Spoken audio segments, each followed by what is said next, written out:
Hello, I'm Scott Mumford. I'm the peanut agronomist with the University of Georgia. Glad that you can come out and join us at the Sunbelt Expo Field Day. Here behind me is some of the research that I'm conducting this year.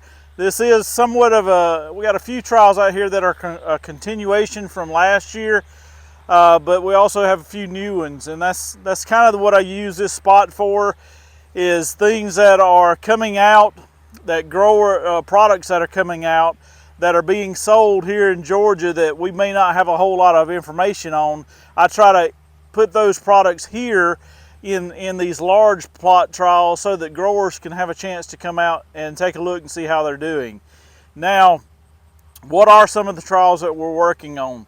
Like I said, most of these are biological and fertilizer products where we're spraying them over the top of the peanut once they come up to see if we can get a little bit more growth. Can we get a little bit more in the way of yield and grade, quality? And so we're taking a look at them and seeing if in fact they do give us those.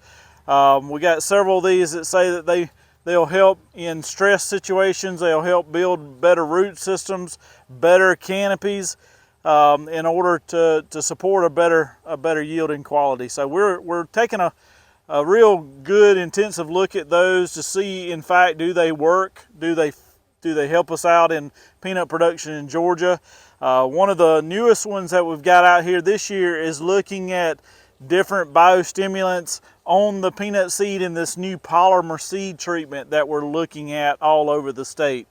As you know, peanuts have typically been applied with a dry formulation seed treatment. Now we're moving in the way of a new liquid polymer, and so it brings about a lot of environmental safety, worker safety, and just ease of use. And so we're hoping everything works out, and that is where the direction we begin to go in. So we're taking a real good look at that to see if in fact what can we put on the seed.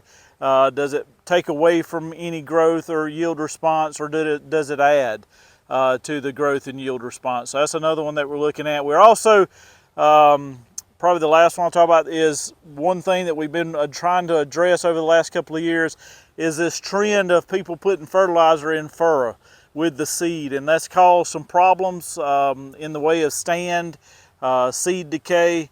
And so we're looking at that here, looking at the various different rates that were recommended a couple of years back, and trying to get a better understanding, gaining more data so that we can definitively say whether or not it's working in a good way or continuing to work in the bad way that we've seen over the last 2 years, in which we've seen a reduction in our stands in any given year.